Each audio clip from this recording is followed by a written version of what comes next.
ওগো শুনছো, আমার জন্য এবছর শাড়ি কিনতে হবে না। গত বছর মা যে শাড়িটা দিয়েছিলেন সেটা দিয়েই এবারের ঈদটা পার করে দিব।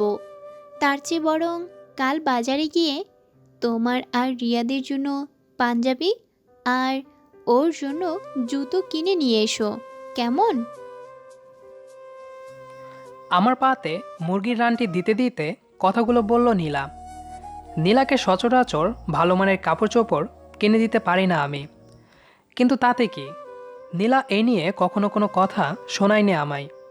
বলেনি কখনো আমার এটা চাই ওটা চাই। আমি ওর দিকে তাকিয়ে বললাম, আমারও পাঞ্জাবি লাগবে না। কিছুদিন আগে জাকারিয়া যে পুরনো পাঞ্জাবিটা দিয়েছিল সেটাই ভালো করে ধুয়ে শুকিয়ে রেখো, ইস্ত্রি করে এনে রেখে দিবনি, তাতেই হবে। আমার কথায় নীলাভ কিছুটা নাখোশ হলো। বলল, তুমি কবে আমার কথা শুনেছো বলো তো? আমি যা বলি তুমি কি তা কখনো শুনেছিলে? আর না কখনো শুনবে। যা খুশি করো। মেয়েরা এমনই হয়। মেয়েদের কথা মতো 999টি কাজ করেও যদি হাজারতম কাজটিতে অপারগতা প্রকাশ করা হয়, তাতেই তারা কথা শোনাবে, বলবে আমার কথা কবে শুনেছিলে। তবে হ্যাঁ, এই বাচনে যে রয়েছে প্রকৃত নারী। এই অভিমান ও অভিযোগগুলো তারা এভাবে দেখাতে পারে বলেই হয়তো পুরুষকে এমন ম্যাগনেটের মতো টানতে পারে। আমি ওর কথাগুলো শুনছিলাম আর রানে কামড় দিচ্ছিলাম। রানের 1/3 খেয়ে ওকে বললাম, এই হা করো তো। কেন? আরে হা করো না একটু। রানটা খাও তো তুমি, খাও। একটা রিয়াদকে দিয়েছিলাম, আরেকটা তোমার জন্য রেখেছিলাম। আমি অন্য গোস্তের টুকরা নিয়েছি, তুমি খাও এটা। মায়েরা স্বামী ও সন্তানদের জন্য ভালো ভালো খাবারগুলো পাতিলের কোণায় জমিয়ে রাখেন। নিজেরা তরকারি নেওয়ার সময় চোখের সামনে ঠিকই পড়ে মুরগির রান ও গোস্তের বড় বড় টুকরোগুলো, কিন্তু মায়েদের চামচে সেগুলো তখন ওঠে না। ঠেলে সরিয়ে দিয়ে তুলনামূলক ছোট গোস্তের টুকরোগুলো নেন তারা। তেমনি মাছের টুকরোগুলোও। এই কাজটি আমার আপনার কাছে ছোট মনে হলেও স্বামীর ঘরে একটানা 40-50 বছর ধরে অনবরত করে যাওয়াটা একজন মায়ের জন্য যে কতটা ত্যাগের বিষয় তা নিয়ে কোনোদিন কি আমি আপনি ভেবেছি? হয়তো ভাবিনি। এইসব নিয়ে ভাবার মতো সময়ের যে আমাদের বড়ই অভাব। আমার পীড়াপিড়িতে নীলা রাজি না হয়ে আর পারল না। হা করতে বাধ্য হলো ও। আমি নিজ হাতে ওর মুখে রানটা খাইয়ে দিলাম। কিছুটা খেলো ও, বাকিটা আবার আমাকে খেয়ে নিতে বলল। না খেয়েও পারলাম না আমি। খেলাম। খাবার সামনে রেখেই ও কাঁদতে শুরু করলো। বললাম, এ কি, কাঁদছো যে? আমাকে এভাবে কে খাওয়াতো জানো? কে? বাবা।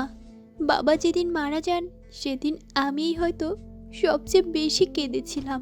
বুকটা ফেটে গেছিল আমার। আমাকে আমার বাবা খুব আদর করতেন। বিশ্বাস করুন বা না করুন, স্বামীর করা কোনো ভালো কাজ বা আচরণের সাথে যদি কোনো স্ত্রী তার বাবার সাদৃশ্যতা খুঁজে পায়, তখন সেই স্ত্রীর মনে স্ত্রীর স্বামীর প্রতি সম্মান ও মর্যাদা আরও 1000 গুণ বেড়ে যায়। এবার আমি ওকে সামলে নিলাম। খাবার শেষ করে দুজনে বিছানায় গেলাম। আর বরাবরের মতোই ও আমার বুকে মাথা রেখে ঘুমের রাজ্যে হারিয়ে গেল। প্রতিদিনের মতোই আজও সেহরির সময় উঠে খেয়ে ফজরের আজান হওয়ার পর ও ঘরে নামাজ আদায় করে, আর আমরা বাবা ছেলে দুজন চলে যাই মসজিদে। বিকেলে কাজ থেকে এসে রিয়াদকে সাথে নিয়ে গেলাম বাজারে। 500 টাকা দিয়ে পাঞ্জাবি কিনলাম ওর জন্য। কোনো বাবাই তার সন্তানের জন্য গরিব নয়। এবার গেলাম জুতো কিনতে। এমন সময় একই দোকানে বাবার সাথে জুতো কিনতে ঢুকলো ওর এক সহপাঠী। ভদ্রলোক ছেলেটির বাবা হন, আর সে হয় রিয়াদের সহপাঠী। সেটা ওদের কথাবার্তাতেই স্পষ্ট বোঝা গেছে। ওরা দুজন কথাবার্তায় মেতে উঠল। রিয়াদ ওর সহপাঠীর জন্য জুতা পছন্দ করতে লেগে গেল। আমি একপাশে দাঁড়িয়ে থেকে ওদের মুভমেন্টগুলো লক্ষ্য করছিলাম। এক পর্যায়ে জুতো পছন্দ হলো ওদের। রিয়াদের সহপাঠী বায়না ধরেছে রিয়াদও যেন ওই একই জুতো কিনে। এতে আমার আপত্তি না থাকলেও বিচলিত হলাম জুতোর দাম শোনার পর। দোকানি বলল এগুলো প্রতি জোড়ার জন্য 700 টাকা করে দিতে হবে, কিন্তু আমার বাজেট 250 থেকে 300-র মধ্যে। ভদ্রলোক টাকা দিয়ে ছেলের জন্য জুতো নিয়ে নিলেন। এমন সময় রিয়াদ ওর সহপাঠীকে বলল, তুই যা, আমি বাবার সাথে একটু পরে আসছি। চলে যায় ওরা। আমার গলায় যেন তখন পানি নেই। সন্তান একটা জিনিস পছন্দ করে চাইলে সেটা যদি বাবা হয়ে না দেওয়া যায়, তার চেয়ে কষ্টের আর কি হতে পারে। যদিও ক্ষেত্রবিশেষ সন্তানদের সকল পছন্দ আর আবদার তেমন হয় না। এবার রিয়াদ আমার কাছে এসে বলল, বাবা, আমি এত দামের জুতো কিনবো না। কথাটি বলার সময় ওর চোখে মুখে একটা অদ্ভুত বিষয় লক্ষ্য করলাম আমি। ও যেন আমাকে না বলেও বুঝিয়ে দিতে চাইল। আমি বুঝতে পারি আমার বাবার সক্ষমতা কত।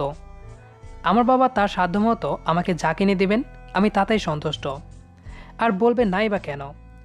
10 মাস 10 দিন ওকে যে মা গর্ভে ধারণ করেছে, সেও যে এমনই। অবশেষে 320 টাকা দিয়ে রিয়াদের জন্য জুতো কিনে বাড়ি ফিরলাম। জুতো আর পাঞ্জাবি দেখে নীলাও বেশ খুশি হলো। ওকে বাড়িতে রেখে ফের বাজারে চলে আসি আমি। রাত 9টার দিকে বাড়ি ফিরি। অন্যদিন এত দেরি হয় না আমার, আজ একটু দেরি হয়ে গেল। রিয়াদ ঘুমিয়ে গেছে। আমার হাত দুটো পেছনের দিকে লুকিয়ে রেখেছি দেখে নীলা জিজ্ঞেস করলো, কি ব্যাপার, তোমার হাতে কি হয়েছে? না, হয়নি কিছু। কি এটা হাতে? কই, কিছু না তো। আমি তো দেখতে পাচ্ছি কিছু একটা আছে, দেখতে দাও বলছি। দেখার জন্য ও এক প্রকার জোড়াজোড়ি করতে লাগলো। এবার ওকে বিছানার পাশে নিয়ে এসে বললাম, তুমি বসো, আমি দেখাচ্ছি সব কিছু। ও বসলো। আমি এবার প্রসাধনী ও কসমেটিক্সের ব্যাগটি পাশে রেখে অন্য ব্যাগটির থেকে শাড়িটা বের করে বললাম, দেখো তো তোমার পছন্দ হয়েছে কিনা। জিজ্ঞেস করো না কত দিয়ে এনেছি, শুধু বলো তোমার পছন্দ হয়েছে কিনা। আমার এমন কাণ্ডে নীলা আবারও কেঁদে উঠল। শাড়ি রেখে সজোরে জাপটে ধরল আমায়। দুজনে পাশাপাশি দাঁড়ালে ওর মাথা আমার থুতনি স্পর্শ করে। বুকের বাম পাশটায় এবার ও নিজেকে রেখে ফিসফিস করে বলল, পৃথিবীর প্রতিটি স্বামীই যেন তাদের স্ত্রীদের এমন করেই ভালোবাসেন। আমি সত্যিই বড় ভাগ্যবতী, এইভাবে সারা জীবন ভালোবেসো আমায়। এরপর এভাবেই কয়েক মুহূর্ত কেটে গেল। এবার ওকে সোজা করে দাঁড়িয়ে কপালে চুমু দিয়ে বললাম, বাসবো পাগলি, খুব ভালোবাসবো। গল্পটি আপনাদের কাছে কেমন লেগেছে সেটি অবশ্যই কমেন্ট করে জানাবেন। আশা করি গল্পটি আপনাদের কাছে ভালো লেগেছে। যদি ভালো লেগে থাকে তাহলে এই ভিডিওটিতে একটি লাইক দিবেন। আর নিয়মিত এরকম ভালোবাসার ভিডিও পেতে আমাদের চ্যানেলটি সাবস্ক্রাইব করে পাশে থাকা বেল আইকনটিতে ক্লিক করে রাখুন। ধন্যবাদ সবাইকে।